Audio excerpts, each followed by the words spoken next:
Salve Elementos Maromba, mais um Conversa Anabólica no ar. Esse é o programa de número 3 e hoje a gente vai falar sobre um tema bem polêmico e ao mesmo tempo muito importante. Vamos falar um pouco sobre esteroides anabolizantes. Hoje, infelizmente, um dos nossos parceiros aí de projeto não pôde comparecer devido a alguns problemas técnicos aí de internet e tal. Hoje tá só eu e meu parceiro Shogun. E aí, Shogun, beleza, cara? Boa noite. Boa noite, chat. Boa noite, rapaziada. Vamos lá abordar esse tema aí, um tanto quanto polêmico, né? E um tema do qual a gente tem um conhecimento bastante vasto aí. Vamos dar uma clareada pra rapaziada aí. Shogun, queria começar o programa de hoje citando uma frase que eu ouvi uma vez que acabou me marcando bastante. A frase é a seguinte: nenhuma droga é tão criticada e, no entanto, tão mal compreendida. Você concorda com essa frase aí? Concordo sim, cara. Na verdade, boa parte do que vem de crítica sobre os anabolizantes aí é por falta de conhecimento, cara. Acho que mais de 90% do que vem de crítica aí é falta de conhecimento. O problema da falta de conhecimento é bem complicado mesmo. Inclusive tem um documentário que eu vi que o professor de ciências do esporte da Universidade da Pensilvânia, doutor, tem doutorado, doutor Charles Piaseiro, acho que é assim que eu pronunciei o nome dele. Ele falou o seguinte: eu me preocupo muito mais com o fumo, álcool, heroína, cocaína, etc., do que com os esteroides anabolizantes. Pra você ver como que é mal compreendido e como que é mal interpretado o uso dos anabolizantes, principalmente no meio do esporte. Vamos começar falando um pouco sobre a história do anabolizante aí, e também os intensificadores de performance. Sabe-se que na Grécia Antiga era bastante usado testículos de carneiro. Eles acreditavam que ingerindo testículos de carneiro aumentava a produção de testosterona e, consequentemente, aumentava a performance deles nos esportes. Os africanos usavam várias plantas, os noruegueses vikings usavam fungos, na China eles usavam chifre de alce, ossos de tigres, bexiga e bílis de urso. Também o ginseng era bastante usado naquela época. Daí, em 1939, o cientista bioquímico alemão Adolf Butenandt, membro do Partido Nazista, recebeu um prêmio Nobel pelo seu trabalho com hormônios sexuais. E, em seguida, Hitler acabou proibindo de receber o prêmio. No período entre a Segunda Guerra e a Guerra Fria, os alemães prosseguiram com as experiências. Depois houve os Jogos Olímpicos de Montreal, com a Alemanha recebendo 40 medalhas de ouro, sendo 11 delas, 11 ou 14, para a natação feminina. Se você pegar a foto das nadadoras femininas dos Jogos Olímpicos de Montreal naquela época, elas estão com um corpo bem desenvolvido para uma pessoa normal. Aí nos anos 80 os esteroides estavam bem presentes em quase todos os esportes. E em 1988, Ben Johnson, um velocista, quebra o recorde de velocismo. Ele acabou ficando conhecido pelo cara da medalha das 48 horas, porque 48 horas depois ele foi pego no exame antidoping e, consequentemente, desclassificado e perdeu a sua medalha. Depois desse evento, os anabolizantes acabaram sendo proibidos o uso nos Estados Unidos. É bem interessante essa história do anabolizante aí, não, Shogun? Legal, a gente vê aí que é bem lucrativo, né? Uma indústria que gera bastante lucro e tem bastante retorno, principalmente usado nos esportes, né? E dá pra gente ver aí que desde a Grécia Antiga já o pessoal costumava utilizar de qualquer artifício que pudesse aí pra poder potencializar o desempenho aí em todas as atividades, né? Sim, desde que houve competições envolvendo esporte, já existiam ferramentas aí pra se sobressair sobre os demais e ter uma certa vantagem. Da mesma forma que um cara que vai prestar um vestibular, um concurso, ele recorre a algumas ferramentas. Ritalina, Ritalina, entre outras coisas, o cara aumentar a atenção, a foco. Tudo que envolve competição vai sempre ter alguém querendo usar algum recurso para se sobressair entre os demais. Isso aí que é bem interessante, que deixa os esportes e todas as outras áreas da vida tão competitivas. Essa pequena introdução aí deixa bem claro, né? O que muita gente inocente aí, ou ignorante, não consegue perceber, né? Que o uso de esteroides ou de intensificadores de performance aí é recorrente em todos os esportes de alto rendimento. Sempre que tiver uma competição e que a pessoa precisa levar o corpo dela ao limite, né? As habilidades dela ao limite, vai ter alguém querendo burlar de alguma maneira, entendeu? Então não vai achando que é só fisiculturista e lutador de MMA que usa, não. Que é aquele jogador de futebol bem famoso lá que você curte também gosta bastante, né? Inclusive tem bastante caso aí de jogador de futebol que quando jogava aqui no Brasil tem um físico bem, bem modesto, né? Daí vai jogar no time da Europa, lá pra Barcelona, ou Milan, ou Real Madrid. Você vê o cara de um mês pro outro, o cara tem um crescimento de desenvolvimento de massa muscular enorme, cara. O que será que é isso? Então, lá fora não é tão mal visto quanto aqui, né? Lá o pessoal é um pouquinho mais realista, assim. Eles não usam de maneira escrachada, né? Mas desde que seja com acompanhamento, produto de qualidade e tudo mais, o pessoal não critica tanto igual aqui no Brasil, né? Os caras são bem mente aberta lá fora, né? Principalmente Europa, América do Norte. Não deixa de ser um medicamento, pô. Independente da finalidade que você tá usando, é um medicamento. Então não tem como ter essa conotação de drogado, de dopado, igual tem aqui no Brasil. Então você só tá usando um remédio para melhorar o seu físico, sua performance. O interessante é que a linha que separa o uso correto com o abuso, com o uso indiscriminado, com o uso uso irresponsável, é bem a linha que separa essas duas coisas, é bem tênue, né? É necessário bastante conhecimento para o cara conseguir separar uma coisa da outra, conseguir usar esse recurso da melhor forma possível. Não é tão simples, mas também não é tão complexo também não. Sim, um pouquinho de estudo aí. Hoje em dia todo mundo tem recurso aí para conseguir aprender um pouquinho sobre o assunto e fazer o uso aí da melhor forma possível, né? Tão complicado como era antigamente, não? Com certeza. Lembrando também a galera que tá ouvindo aí que a gente não faz apologia nenhuma, também não encoraja o uso de anabolizantes. O podcast aqui ele tem o fim simplesmente informativo, simplesmente didático, levar informação. Agora vamos entender um pouco sobre como funciona a hipertrofia, Chagão? Bora, vamos lá. Falando a grosso modo, segredos, assim, entre aspas, para se formar um músculo são a síntese proteica e também o reparo celular. O músculo esquelético ele é composto por longas cadeias fibrosas que contêm proteínas, feixes com milhares de fibras que formam o músculo em si. Quando um atleta faz exercício pesado, a estrutura é danificada e surgem microfissuras nas fibras musculares. O corpo repara naturalmente os danos recompondo as fibras rompidas.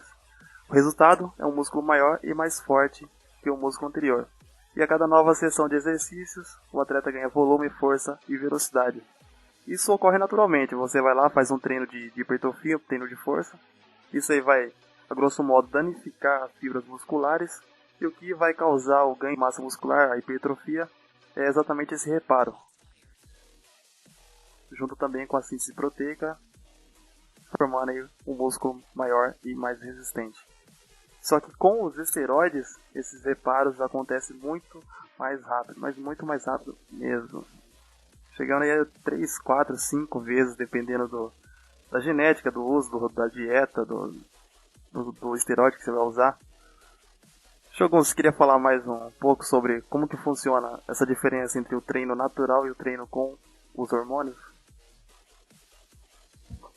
Então, como você disse, né, na verdade o que causa hipertrofia, o que causa aumento de massa é as microlesões que você faz no treino, né? Durante um treino você rompe algumas centenas aí, ou até milhares de fibras, né? E no crescimento, na reparação delas aí, elas crescem um pouco maiores, né? E isso faz com que o músculo fique mais denso, maior, mais resistente. Então, com o uso, a síntese proteica é melhorada, né, com os esteroides. Exato. E como a força também é aumentada, consequentemente, as microlesões são maiores, né. A intensidade do treino fica maior, então uma coisa leva a outra. Você consegue romper mais fibras e aumentando as cargas, né, e consequentemente você vai ter a reparação melhorada com o uso dos esteroides também. Exato, esse seria o funcionamento básico do esteroide anabolizante. Assim como tem alguns outros esteroides que eles têm algumas propriedades bem peculiares, como a trembolona, que mais pra frente a gente vai poder aprofundar mais nisso.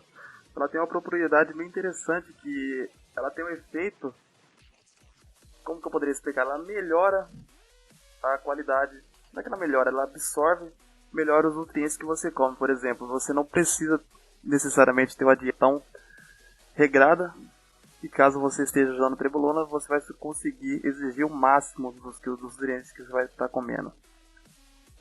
Então, se você está fazendo um uso natural, está fazendo um treino sem nenhum uso de esteroide anabolizante, você vai ter uma certa absorção das proteínas para que haja esse reparo celular, esse reparo muscular. Só que com a trembolona você optimiza de uma forma absurda essa performance, esse aumento, esse desenvolvimento muscular. A gente vai falar um pouco mais sobre isso mais pra frente, mas é um efeito bem interessante. Trembolona, para quem não conhece, só não supera o GH. É o melhor esteroide de longe, mas também é o que mais tem colateral também, né? Claro que todo colateral é contornável, uma vez que você saiba como ele age no seu corpo, né? E fazendo controle com alguns exames, alguns fitoterápicos e antiestrógenos, antiprolactina e tudo mais, você consegue acabar combatendo os colaterais aí do uso de esteroides, até mesmo da trembolona, que é um pouco mais forte, né? Com certeza. Logo mais pra frente a gente vai falar também sobre como que a gente pode minimizar esses colaterais. Os anabolizantes, eles provocam, em sua grande maioria, um aumento de apetite, aumento na síntese proteica, como a gente já falou antes, um aumento na massa e na força muscular, também já mencionado, um aumento na remodelagem e crescimento ósseo, e uma estimulação na medula óssea, aumentando a produção das células vermelhas. Só alegria, né, jogou? Colocando em tópicos assim, parece um negócio de outro mundo, né, cara? Parece que não tem opção melhor. Você vê que uma coisa leva a outra, né? Um aumento de apetite, aumento da força, assim você vai ter vai poder treinar mais pesado, vai poder erguer mais carga, assim danificando mais as fibras musculares. E a coisa leva a outra, tipo uma cadeia, né? Que vai ter mais apetite, você vai conseguir comer mais. Você comendo mais, você consegue comer mais proteínas, né? Comendo mais proteínas, a síntese é melhorada. Exato. Aí a força aumenta, rompe mais fibra. É feito pro que promete mesmo, né? Parece uma loucura, cara. Vou falar um pouco sobre os efeitos virilizantes e androgênicos dos esteroides. Crescimento do clitóris, ou seja, hipertrofia clitoriana. Em mulheres, hipertrofia do pênis em meninos, garotos menores de idade. O pênis adulto não cresce indefinidamente, mesmo quando exposto a altas doses de andrógenos. Desculpe. Ou seja, se você tem mais de 21 anos de idade e quer tomar anabolizante com o fim de tentar crescer o seu falo, esqueça, na vida. Aumento... Apesar de que há controvérsias, né? Há relatos de que aumenta, ou até aumenta a circunferência também, né? A circunferência é bastante relatada. Eu me referi ao aumento do comprimento mesmo. Mas nada comprovado cientificamente também, pelo menos por enquanto. Também aumento nos pelos sensíveis aos andrógenos, ou seja, pelos púbicos, os pelos da barba, do peito e dos membros, perna, braço. Aumento do tamanho das cordas vocais, tornando a voz mais grave. E esse efeito é mais acentuado em mulheres. Aumento na libido, ambos sexos. Alteração na espermatogênese.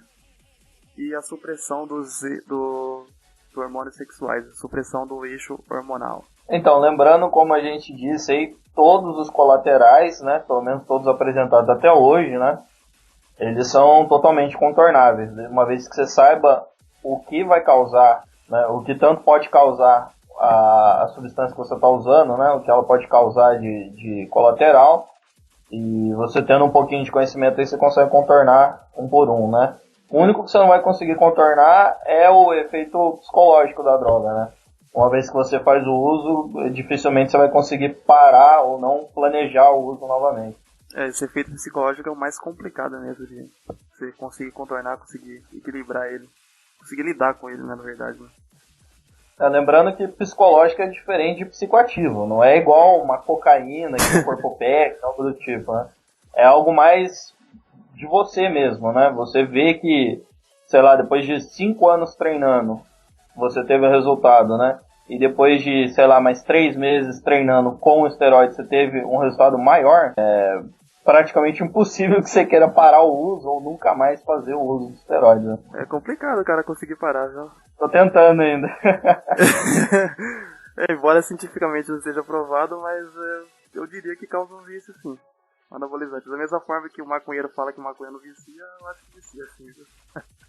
Vamos falar agora também de alguns efeitos colaterais indesejados. Podem ser contornados também, como já falado anteriormente, mas alguns efeitos aí que a gente precisa dar uma atenção um pouco maior. Que são eles: a elevação da pressão sanguínea. Também pode haver um desequilíbrio no colesterol, um aumento no LDL, que seria para a gente o colesterol ruim, entre aspas, e uma diminuição no HDL, que seria um colesterol bom. Não necessariamente vai haver esse efeito colateral, mas ele costuma aparecer bastante. Ele é um colateral bem complicado de lidar e a gente precisa dar uma atenção bem maior com relação a ele. A acne também aparece bastante, é um outro efeito que provavelmente vai aparecer, dependendo, é claro, da sua predisposição a ter acne. Ela ocorre devido à estimulação das glândulas sebáceas. Pode ocorrer também uma conversão de testosterona para DHT, que seria dihidrotestosterona. E essa conversão para DHT ela provoca também aceleração da calvície, também dependendo da sua predisposição, hiperplasia prostática e câncer da próstata, dependendo aí da sua genética. Falei de conversão para DHT, mas também existem os derivados de DHT, que seria a oxandrolona, estanozolol, se não me engano também masteron, também é um derivado do DHT. Então a gente precisa tomar um cuidado especial com esses hormônios. E também a hepatotoxicidade, que seria a toxicidade ao fígado dos 17-AA e os 17-alfa-coelado. Também na maioria são os esteroides orais. Hemogenin, estanozolol. Lembrando que o estanozolol ele não deixa de ser um 17-AA mesmo que ele seja injetável. Então não pense que se você comprar o estanozolol injetável, você vai estar escapando desse possível efeito colateral. Possível não, provável efeito colateral. Seria a hepatotoxicidade, ou seja, os danos ao fígado. Tudo certo aqui, Jogo? Tudo certo. A gente tá abordando, né? A gente tá abordando os tópicos aí de maneira geral, generalizando bastante mesmo aí os colaterais citados, né? Porém, não necessariamente você vai sofrer de todos. Não necessariamente vai ser muito visível esses colaterais, né? Podem ser sutis. E não necessariamente são colaterais que você não consegue contornar, como a gente disse aqui, né? Principalmente esses de hepatotoxicidade, o pessoal cita bastante, né? Principalmente o pessoal leigo aí, mais ignorante, que ele causa muito dano ao fígado, que causa câncer de fígado e tudo mais. Mas particularmente fígado é uma das últimas coisas com que eu me preocupo quando citamos aí o uso de esteroides, né? Já que há estudos aí que relatam que um ciclo de hemogenin, né, uma dosagem de 100 mg aí por dia, que é mais ou menos o que o pessoal costuma usar, equivale a uma dose de 50 ml de vodka por dia. Então, a meu ver, não chega a ser tão hepatotóxico, tendo em vista que tem muito mendigo aí que bebe 1 litro de vodka por dia e vive 30, 40 anos nesse ritmo aí, entendeu? Então, não sei. Beber 2 dedinhos de vodka pra mim não tem problema nenhum. Então, pode ficar à vontade de hemogeninha aí que o fígado aguenta sossegado. Encher a cara pode, né? Se não pode é tomar anabolizante. Que fode o fígado. Então. Sem falar que o fígado é um dos órgãos, se não é o órgão que ele tem uma recuperação mais rápida do corpo humano. Me corrija se estiver enganado. Ele é citado como a regeneração. Na verdade, ele é um dos poucos, né? Que tem esse tipo que ele tem essa característica aí, né? E é muito pouco provável que uma substância danifique ele ao ponto de ele não conseguir se regenerar. Exato. Há casos, mas é muito pouco provável. Então, resumindo, não se deve negligenciar esse possível efeito colateral, mas também não quer dizer que ele vai querer, como citado nas mídias aí, você tomar uma cartela de hemogenin, você vai ter câncer no fígado, etc. Existe muito mito envolvendo os esteroides anabolizantes. Agora a gente vai falar um pouco sobre os efeitos colaterais que recorrentemente acontecem com os homens.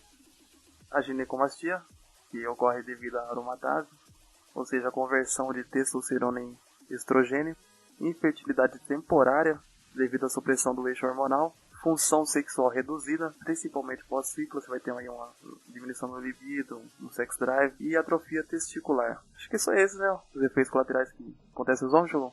Tem mais alguns, mas esses são os mais preocupantes aí, principais, né?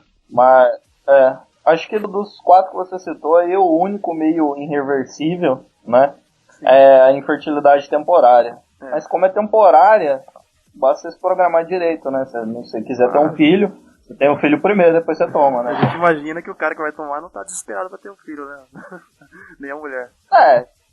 Geralmente o cara não tá, né? E outra também, mesmo que pensando a longo prazo, por exemplo, quem planeja ser atleta e entrar em Blast Cruise aí e não parar mais de tomar, hoje em dia você pode congelar uma amostra de esperma, né? E se eu não me engano, gira em torno de R$1.500 a R$2.000 anual. Então você congela lá bastante a amostra lá, dá pra você ter filho o ano inteiro aí, 10 anos seguidos sem você ser fértil, né? Pra quem vive do esporte aí, até que é uma opção bem válida, congelar o esperma. Se tiver o receio, né, porque é uma infertilidade temporária, mas há casos de que ela não seja temporária, né, a gente não citou aí, mas acontece, é uma porcentagem pequena, mas acontece. É bom se prevenir, né? Vou falar dos efeitos colaterais que acontecem acentuadamente nas mulheres, que é a hipertrofia clitoriana, o engrossamento da voz, aumenta o crescimento dos pelos, que a gente já falou anteriormente já também, alteração nos ciclos menstruais, tem também um colateral aí que pra falar a verdade, nunca tinha ouvido falar, que é um crescimento excessivo nas unhas dos pés. Não sei como que fizeram pra observar isso aí, eu não entendi muito bem. Eu não vejo problema nenhum nisso aí, né, cara? Cresceu, corta lá. Cresceu, você corta, pô. Fica essa dica aí. Ai, caramba. O engrossamento da voz eu acho que é o mais acentuado, né? O mais deixa em evidência que a mulher tomou anabolizante, né? Quem não conhece a mulher aí que tá com um shape legal aí, mas quando vai falar tá com aquela voz bem grave, bem mais grave que a do próprio cara. Acaba até assustando um pouco. Isso aí, esse colateral a gente sabe que acontece mais, né? Que é mais frequente aí em drogas muito androgênicas, né? Quanto mais androgênica, maior a incidência disso aí. Com certeza. Porém, há uma parcela de mulheres aí que parece que são imunes a esse colateral, cara. Eu já vi muita mina grande que toma testosterona e a voz não mudou nada, não. Isso é verdade, não é caso de caso. Mas é um dos mais recorrentes. Mulher que quiser ciclar aí, se prepara que provavelmente sua voz vai sofrer alguma alteração. Principalmente se você não souber escolher bem as drogas que ela vai utilizar, né? Exato. Se a mulher ela tem um hobby de cantar ou pretende ser uma cantora profissional algum dia, fica meio complicado pra ela. A ideia é difícil. Bora. Vamos falar dos efeitos colaterais que costumam acontecer com os adolescentes. Crescimento comprometido, escute bem isso aí, crescimento comprometido. Sei lá, que tá lá pelos seus 16 anos, existe a grande possibilidade de você não crescer mais. Maturação óssea acelerada, aumento na frequência e duração das ereções, desenvolvimento sexual precoce, desenvolvimento extremo das características sexuais secundárias, ou seja, a hipervirilização, crescimento do falo, hipergonadismo ou megalofalia. Se você não sabe, procure no Google aí. Ligeiro crescimento de barba, aumento dos pelos públicos e do corpo. A molecada vai pirar esses efeitos aqui, ó. Puta que pariu. Então, vale ressaltar muitas coisas. E primeiro, que o uso indicado, né, caso o médico receite, ele nunca vai receitar para um menor de idade, a não ser que seja o caso de queimadura, né, ou algo que vá contra esses colaterais, por exemplo, um GH para uma criança que não cresce, esse tipo de coisa, né? Ele nunca vai te passar como fim estético, jamais ele vai fazer isso com um adolescente. Talvez num retardo extremo do desenvolvimento sexual da criança, o cara pode até acabar passando aí alguma coisa mais virilizante, uma testosterona, numa dosagem mais equilibrada, mas é bem raro isso acontecer, né? É difícil, cara, é difícil. E sobre o crescimento do falo, cara, quando a gente colocou em pauta isso aqui, eu fui dar uma estudada pra ver se realmente acontece, eu nunca tinha ouvido falar, né? Pelo menos não de adolescente. Realmente há casos de crescimento do falo, porém vale ressaltar também que a vascularização do local, né, fica comprometida, ou seja, vai ter um crescimento, porém o fluxo sanguíneo se mantém o mesmo ou menor. Pode comprometer, ou seja, a... Isso, compromete a ereção, vai ficar meio borrachudo. Borrachudo, ficar com o pau grande, mas borrachudo, vamos ver se vale a pena. Então, eu acho que não compensa, pô. Você falar no crescimento, né? Porra, o cara vai comprometer o crescimento dele só pra ficar com... Tem base nisso aí. Não, Cara, eu não duvido nada. Vamos falar agora também de alguns mitos e lendas envolvendo os esteroides anabolizantes. Tem um mito aí que os anabolizantes reduzem o tamanho do pênis. Isso aí cai naquelas ilusão de ótica, não sei se você já viu. Que tem uma bolinha, né? Aí ela tá próxima a outras bolinhas menores. Aí do lado tem uma próxima a outras maiores. Aí você não sabe qual é maior e tudo mais. Depois eu coloco lá no vídeo pro pessoal entender mais ou menos o que eu tô falando. Tem um nome. Mas o que acontece? Você tem um cara aí, sei lá, de 40 quilos, né? O cara, sei lá, tem um pênis de 18 centímetros. Aí pra um cara de 40 quilos parece um pênis grande, né? Uhum. Tendo em mente que o cara é baixo também, né? Esqueci de citar. Aí de 40 quilos o cara começa a tomar e vai para 100 quilos, né? Proporcionalmente parece que o pênis está menor, né? Porém não tá, o tamanho é o mesmo, o cara que aumentou, né? A coxa aumentou, o quadril aumentou, tudo aumentou e isso acaba dando uma ilusão de ótica aí, que no contexto o pênis é grande, porque o pênis é pequeno, quer dizer, né? Porque o cara é muito grande. Isso acontece muito aí quando a gente vê os Mr. Olímpias aí, né? Que acaba vendo aí uma alteração na proporção entre o tamanho do falo do cara e o corpo dele, né? Em relação ao corpo. Exatamente. Uma outra coisa que pode também causar da galera confundir a diminuição do tamanho do pênis, de fato acontece, que é a atrofia testicular. Daí o seu testículo fica do tamanho de um amendoim. Então essa informação ela pode acabar sendo confundida com a redução total do tamanho do pênis. Acho que esse é um fator que contribui também para esse mito aí. Isso, vale lembrar que um HCG acaba resolvendo isso aí, tá? Santo HCG. A alta taxa de mortalidade envolvendo usuários de anabolizantes, eu não sei onde que tiraram isso aí também. Como se eu visse todo dia na TV, né? O jovem morre por uso de anabolizante. Não existe.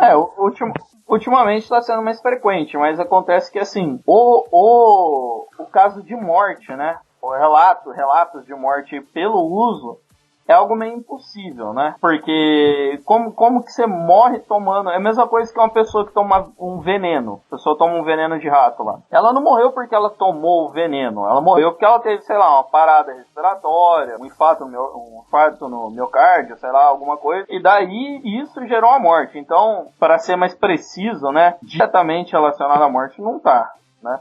E eu dei uma pesquisada nos últimos 10 anos, né, foram relatados aqui no estado de São Paulo, mais ou menos, como é meio incongruente ele mesmo pesquisando, mas foram relatados mais ou menos 10 casos de morte por uso de anabolizante. Nos últimos 10 anos, isso, mais ou menos um por ano. Pra você ter noção, o cigarro é umas milhões de vezes maior que isso, né?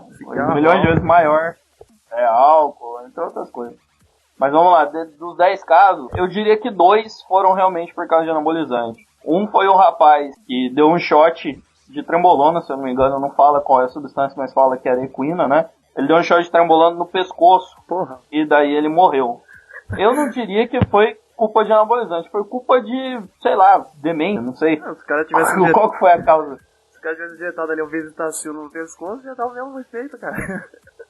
Não, qualquer coisa. E foi intravenosa ainda, cara. Foi intravenosa. Qualquer coisa, acho que até a água, cara, teria matado ele. Eu não sei como é que funciona, mas acho que praticamente qualquer coisa teria matado. Até lá na própria caixa lá do Equiforte, apesar de ele ser desenvolvido pra equinos, né? O Equiforte, a bodenona também. Apesar de ser desenvolvido pra equinos, já tá lá escrito em letras claras, cara. E o uso muscular. Intramuscular profundo. Uso intramuscular profundo. Porra, mano. O cara vai lá e taca na veia do pescoço. Então, não sei. Acho que ele foi pelo mesmo princípio da heroína, né? Tipo, ele pensou que intravenoso seria mais rápido o efeito. Mais rápido. Tacar no olho. Aí ele morreu. E daí um outro caso que eu também daria, que a causa da morte foi pelo uso de esteroide, foi até o rapaz que foi citado naquele episódio ridículo daquele programa Profissão Repórter lá, né? Do Cabrinho, onde a mãe chorou, mais isso. O rapaz, ele fez uma aplicação intravenosa, né, no braço, mais ou menos como se estivesse tirando sangue, né? Ele fez uma aplicação ali de boldenona, aí houve umas complicações, ele foi parar no hospital e tudo mais, ficou um tempo em observação, voltou, fez mais uma aplicação intravenosa, daí ele morreu recorrente a embolia pulmonar, né? Por causa da substância ser oleosa, né, bastante viscosa, ele acabou ocasionando uma embolia. Realmente, a causa da morte foi o esteroide, né? Foi o uso do esteroide. Mas não dá pra dizer que foi o esteroide que matou ele. Pra mim foi ignorância pura isso aí. Ainda mais tendo em vista que foi recorrente. O cara quase morreu a primeira vez e fez isso de novo, né? Não bastou o cara ir pro hospital, quase morrer. Não, tinha que fazer mais uma vez pra garantir que ia morrer mesmo. Não, pra mim é suicídio isso aí, né? Tanto é que eu vi um caso realmente de morte causada por anabolizante. Se eu me recordo bem, era o estanozolol, inclusive, era uma mulher que aconteceu, acho que há umas 2 décadas atrás. Só que ela morreu porque ela quis mesmo, ela injetou uma grande quantidade de estanozolol a fim de se matar mesmo. Inclusive, ela deixou um bilhete lá que estava se matando e associaram a morte dela ao uso indiscriminado de anabolizante. É bem assim que acontece. Tem um caso exatamente igual a esse, é mais recente, acho que é do começo do ano passado, de uma atleta do interior do Rio, se eu não me engano. O pessoal que tá ouvindo aí, se tiver mais informação, me corrige. Que ela fazia o uso e tudo mais, ela era atleta, em preparação, não sei o quê. E daí ela resolveu se suicidar, ela deu um shot de, sei lá, 20 ml de alguma substância lá e morreu. Mas isso aí foi suicídio, né, pô? Não foi recorrente ao uso, não foi por causa de ter usado. Ela quis se matar, né? Se ela tivesse feito isso com qualquer outra substância, ela teria morrido também. Se tivesse uma caixa de paracetamol, ia morrer mais rápido ainda. Toma uma de aspirina. Toma 10 comprimidos de aspirina. O que acaba também levando a confusão são as outras substâncias que o pessoal confunde com anabolizante, que seria o Potenai, como teve o caso daquelas meninas lá que inclusive a gente ia fazer um programa sobre elas e acabou não dando muito certo, que usava Potenai lá, deve fazer um procedimento cirúrgico, acabou vindo a óbito. Teve uma outra também que fez uma superdosagem de queimador de gordura, esqueci o nome agora, termogênico bem forte, não me recordo o nome.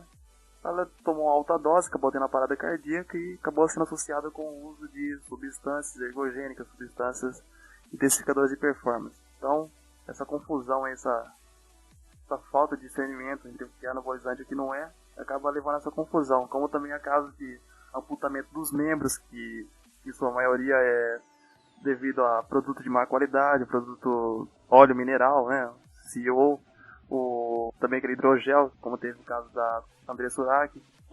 André Surak, Isso, André Surak. Então, esse tipo de coisa acaba levando aí as pessoas, no modo geral, que é disseminada pela mídia, acaba levando essas pessoas aí a uma interpretação errônea do que realmente está acontecendo. De todos os comentários, de tudo que é dito e que vai ser dito aqui nos podcasts, tem em mente que a maior verdade vai ser como eu dizer agora. A mídia, sempre que puder, vai dar como causa da morte o uso de esteroides, entendeu? Por quê? Porque é mais fácil. Primeiro que não é lucrativo para a mídia que todo mundo conheça o uso, que saiba administrar e tudo mais, né? A indústria da beleza é uma das mais milionárias aí, principalmente aqui no Brasil, né? Se não me engano, o Brasil é o segundo maior país a gastar com procedimentos estéticos e cirurgias plásticas, né? Correto. Então, para eles não compensa que todo mundo fique bonitão usando esteroide. Então, e o povo ajuda, né? Já que, se você for pegar em porcentagem, acho que menos de 1% sabe realmente como funciona o uso. Então, é mais fácil você culpar uma morte aí pelo uso de esteroide do que você culpar por uso de aspirina, de pirona, tudo mais que o pessoal já está acostumado a se automedicar aí, né? Sim, inclusive falando também que eles não têm nada a perder culpando o anabolizante por a morte de alguém, né? Você não vai ver a Landerlan processando a mídia por causa de uma declaração falsa. Dificilmente você vê. Não, jamais. Aqui no Brasil, os laboratórios que fabricam, né? Os laboratórios regularmente registrados aí que fabricam e comercializam esteroides, eles não vivem disso, não. São laboratórios aí que fazem outros medicamentos, né? Uma gama enorme de medicamentos. E fazem esteroide aí só pra ter, sei lá, no catálogo aí, e nem é algo muito lucrativo pra eles, não.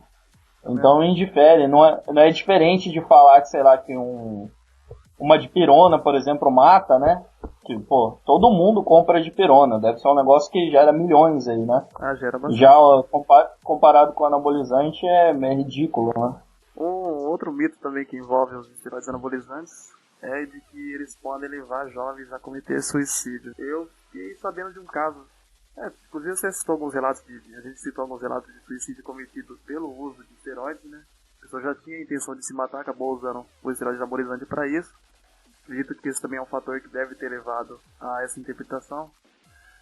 E também houve outro caso de um adolescente que ele foi jogar pro time de futebol, que lá nos Estados Unidos isso aí é quase uma tradição.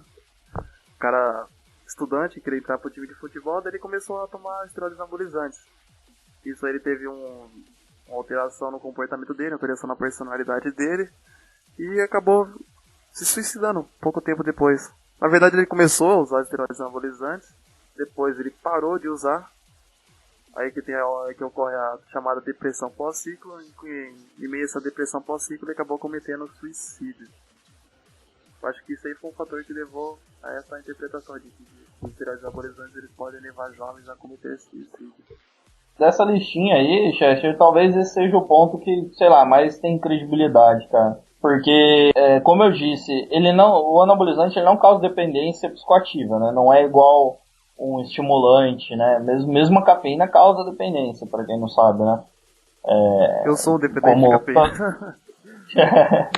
Como outras drogas, até mesmo Coca-Cola causa dependência, né? Sim. Mas o anabolizante não faz isso, o seu corpo não pede por mais, né?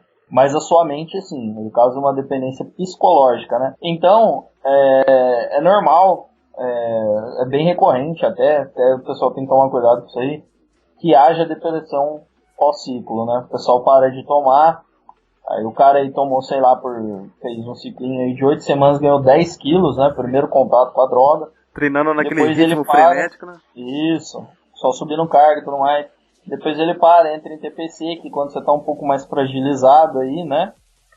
Os hormônios, você vira uma menina praticamente aí. Uhum. E daí você vê que os seus ganhos nunca mais vão ser iguais, né? Você sabe que você nunca mais vai ter um ganho natural igual você teve com anabolizante e tudo mais. E outras coisas do seu cotidiano pode acabar influenciando e acontece um quadro de depressão. E a depressão em si é algo que pode ocasionar um suicídio, né? Independente de qual seja o motivo da depressão, seja uma desilusão amorosa, aí, um retrocesso na carreira profissional e tudo mais, a depressão pode causar um suicídio. Então, o anabolizante em si não causa, mas ele pode causar uma depressão e a depressão pode causar um suicídio. Da forma aí que você colocou muito bem, que uma desilusão amorosa, também acontece no caso daquele esportista lá que ele fazia bastante sucesso, daí acabou chegando numa certa idade, não podia competir mais, o cara acaba sofrendo aí com essas coisas, aquela celebridade lá que tá estourando na mídia e de uma hora pra outra já não tava fazendo tanto sucesso. É esse tipo de coisa que acaba levando a pessoa se acostuma, né, com o auge lá, pá, ser foda, pá e tal, e ela não quer mais voltar à vida, entre aspas, normal dela. Ela quer aquilo lá, que ela quer mais, ela quer sucesso, ela quer ser elogiada, o ser humano, né, em si, ele depende disso aí. Uma vez ele é acostumado com isso, dificilmente ele vai conseguir conviver de outra forma. Tanto também os casos de pessoas ricas que acabam ficando pobres e acabam tendo uma depressão, a pessoa não consegue levar a vida dela como antes. Tenha em mente que tudo que é bom, né, tudo que você considera bom na sua vida e você tem por um período considerável, né, causa comodismo. Você tá no emprego, você nunca ganhou bem na sua vida, de repente você entra num cargo que ganha, 10 mil por mês. Em 2 meses você já tá acomodado, você tá feliz pra caramba com o cargo, você já acostumou com aquele salário, entendeu? Você já tá, já é algo que faz parte da sua vida já. E de repente, você é demitido e passa a trabalhar ganhando o que você ganhava antigamente. Isso aí pode ocasionar depressão, entendeu? Tudo que é muito bom e fica recorrente na sua vida por um tempo, causa comodismo. E a perda disso, né, de algo que causou comodismo na sua vida, pode ocasionar depressão. Então, o anabolizante que vai te gerar ganhos enormes aí, né, vai te gerar grandes qualidades musculares aí, aumento e tudo mais, depois do uso dele, pode ocasionar uma depressão aí, pode ter um quadro de depressão depois. Então, a galera aí que tá pensando em ciclar e tomar anabolizante, aí, tomar bomba, é bom ter isso em mente aí que esse efeito ele provavelmente vai acontecer. E para isso a gente vai auxiliar a galera também com outros vídeos, informando aí como que ela pode fazer para manter os ganhos pós-ciclo, como que ela pode lidar com esses efeitos aí que são mais complicados. Um outro efeito também que se difundiu bastante é que o anabolizante ele causa aumento na agressividade. Eu vi um documentário por esses dias aí de uma doutora, provavelmente também em ciência do esporte, grande conhecimento em fisiologia, grande conhecimento em endocrinologia. Ela diz da seguinte forma, que o anabolizante em si não provoca agressividade, ele pode acentuar algo que a pessoa já tem, ou seja, se a pessoa ela já é agressiva por natureza, com o uso dos anabolizantes provavelmente ela vai ficar mais agressiva. Mas o anabolizante em si ele não muda a personalidade de ninguém, ele não faz uma pessoa calma pra caramba se tornar agressiva de uma hora pra outra. Então isso aí pra mim é mito. Você concorda com isso, Shogun? Sim, isso aí realmente é tanto que a casa aí, o Kuhlman mesmo, a gente vê que é uma pessoa totalmente calma, é um cara tranquilo, entendeu? Então não é 100% dos casos, né? Não é um colateral preocupante, se você tiver controle, né? Agressividade todo mundo tem, alguns tem muito, né? Alguns tem pouco, e não é algo incontrolável, não é como a gente vê aí em séries, até mesmo em novela, né? Até uma vez, há muitos anos atrás, aí, quando eu era adolescente, teve um caso de uso de esteroides aí na Malhação, né? Num personagem da Malhação. Lembro. E ele ficava putinho, batendo nos armários, quebrando as coisas, não sei o que. Então não é bem assim, pô. Não é um negócio que te descontrola, igual uma cocaína, igual um álcool, por exemplo, entendeu? Agora... Ele apenas vai acentuar, pô. Então, se você é uma pessoa que perde o controle muito fácil, tenha em mente que se houverem ocasiões nas quais você perderia o controle, a chance de você perder será maior com o uso, entendeu? Mas é algo que só se acentua, e é algo controlado também. Você não vai matar uma pessoa por causa do uso de esteroide, né? A não ser que você já mataria se não usar. Correto. E você citando uma Malhação aí, você acabou lembrando um fato aí, entrar até no off-top. Aquele ator lá da Malhação, durante essa novela aí, você pegar ele do começo da novela e do final, que na novela o personagem dele usava anabolizante, você vê que o ator em si ele teve um aumento de massa muscular. Absurdo, cara. Não sei se você lembra. Talvez ele tenha usado, né? Talvez tenha usado. Eu acho bem provável. Mas enfim. Até lembrei de um outro caso aqui, não sei se alguém ainda se recorda, né? Mas tinha uma série bem famosa aí na minha infância aí, que era a Família Dinossauro. Ah, sim. Aí tem um personagem que é o Bob, né, que é o filho adolescente lá, ele faz o uso, ele fica gigante, cheio de espinho, né, fica monstrão. Isso aí eu não vi, esse episódio eu não vi. É muito louco esse episódio. E daí ele fica putinho, começa a quebrar todo mundo na escola, ele bater, ele grita com o baby, não sei o quê. É um negócio muito acentuado, mas acaba sendo usado como desculpa também, né? Sim. O pessoal que já é ignorante, quando perde a linha, põe a culpa no esteroide, né? Da mesma forma que as mulheres colocam a culpa na TPM. Sim, exatamente da mesma forma. É exatamente a mesma desculpa. Pretexto, né? Falar aqui agora do nosso último mito aí, o nosso querido Arnold Schwarzenegger. Em 1997 ele fez uma cirurgia do coração, supostamente devido ao uso de esteroides. O que ocorreu? Arnold Schwarzenegger ele admitiu o uso durante sua juventude de esteroides anabolizantes, enquanto ele era um bodybuilder em si, e devido a ele ter assumido o uso de esteroides anabolizantes e ter que ter submetido a uma cirurgia em 1997, a mídia em si, várias outras pessoas acabaram associando esse uso dele de anabolizantes com o problema no coração que ele supostamente viria a ter. Só que muita gente não sabia que esse problema que ele tinha no coração era desde nascença. Eu não vou me recordar exatamente o que aconteceu naquela época, o Shogun deve ter sabido melhor que eu, mas é um problema congênito, ele já nasceu com um problema no coração e eventualmente em 1997 ele teve que se submeter a essa cirurgia, mas não que o esteroide anabolizante tenha impactado de forma negativa para que isso acontecesse. Provavelmente, eventualmente, isso ia acontecer de qualquer forma. Você sabia desse caso aí, Shogun, do Arnold? Essa cirurgia dele? Sim, eu dei uma pesquisada. Aparentemente ele nasceu, né? Quando a gente fala congênito, é algo de nascença já, não é algo que você adquiriu. Ele nasceu com uma espécie de sopro no coração, né? Um pequeno sopro no coração aí. E pra quem não sabe como que funciona, o coração ele infla, né? e depois ele se contrai para bombear sangue, né? São os movimentos aí de sístole e diástole, né? O pessoal aí que estuda um pouquinho de anatomia. E quando quando essa atividade aí de se inflar e contrair acaba perdendo um pouco do ritmo em algumas das vezes, né? E o fluxo acaba sendo um pouquinho descontrolado, é algo mínimo. Isso é um sopro no coração, chamado vulgarmente de sopro no coração, né? E quando o seu Arnold tinha, né, pelo que eu vi aqui nas pesquisas, ele tinha algo parecido com isso, né? E ao passar dos anos esse negócio chegou a se agravar um pouco, né? E ele teve que fazer uma cirurgia para corrigir isso aí. E daí o pessoal já, né, qualquer coisa, tenha em mente também para quem for fazer o uso aí, que qualquer coisa que acontecer na sua vida, todo mundo vai falar que é por causa do esteroide. Se você espirrar, você tá doente por causa do esteroide. Se você quebrar a unha, foi por causa do esteroide. Se você tropeçar na rua, foi por causa do esteroide, entendeu? Então já é algo normal. Não, tudo vira motivo pra culpar os anabolizantes. Uma vez eu tava inclusive no trampo, cara. Falei que eu tava com dor de cabeça, comentei com o cara, pá, falou, tá, isso aí é caso dessas proteínas que você toma, esses pó aí, esses anabolizantes que você toma. Você vê o nível da pessoa, né? Então, cara, é a falta de conhecimento. Eu não sei nem se é falta de conhecimento ou ignorância, porque hoje em dia a gente tem meios, né, de estudar e dominar até, cara, como é que funciona o uso, né? Sim. Assim como eu e você, até o nosso parceiro Plantinha, que não pode estar hoje, a gente tem um conhecimento vasto aí, né, sobre o uso.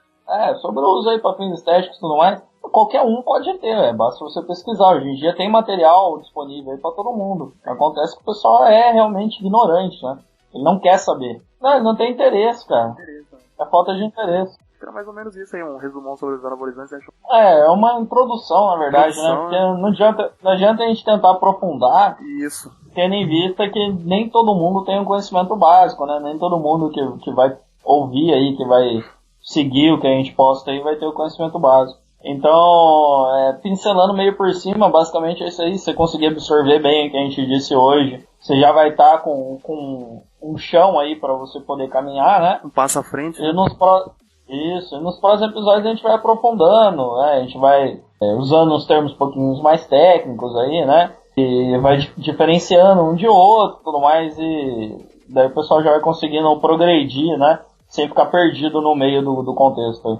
Esse programa aqui ele é bem importante, ele vai servir de base para outros programas que a gente for fazer sobre anabolizantes.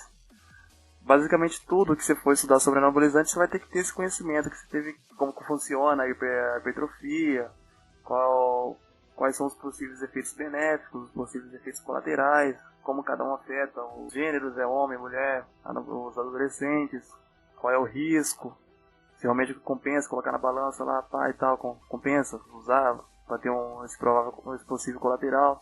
Então isso aí é tudo coisa que a gente tem que ter em mente, principalmente nos futuros programas que a gente for abordar sobre os anabolizantes. Só que não entendeu, que deixou de entender alguma coisa, ou que achou que a gente podia ter abordado mais algum assunto, sei lá, deixa nos comentários aí, tudo mais, o feedback de vocês é bom pra gente melhorar a qualidade dos próximos programas, né? E acho que é basicamente isso aí, acho que desde o leigo até quem é um pouco mais avançado aí teve alguma coisa a agregar, entendeu? E nos próximos episódios a gente sai aprofundando mais, tendo em mente que você absorvendo o que tem nesse episódio aqui, você já vai estar preparado para os próximos, né? Com certeza, falou tudo, Shogun. Então é isso aí, galera. Agradeço aí se você ouviu até agora aí esse programa, se assistiu até agora. Espero que a gente tenha passado aí o máximo de conhecimento possível. Vocês tenham conseguido absorver da melhor forma possível também. Em breve postaremos outros conteúdos aí interessantes. Também vamos postar coisas sobre o suplemento. Vamos falar mais sobre dieta também. Falar também sobre o treino. Formas de treino, medidas eficazes para você ter uma performance maior no seu treino, para ter um desenvolvimento melhor. E é isso aí, deixe seu feedback aí, sua sugestão, sua crítica, pergunta, que assunto você gostaria de ser sendo abordado no próximo episódio. Semanalmente a gente vai estar postando aí. Se você curtiu aí, dá um like. Se não assistiu ainda nossos vídeos anteriores, assista. Abordamos assuntos bem interessantes. É isso aí, galera. Compartilha aí, siga nossa página aí no Facebook. É isso aí, até mais e até o próximo episódio. Valeu!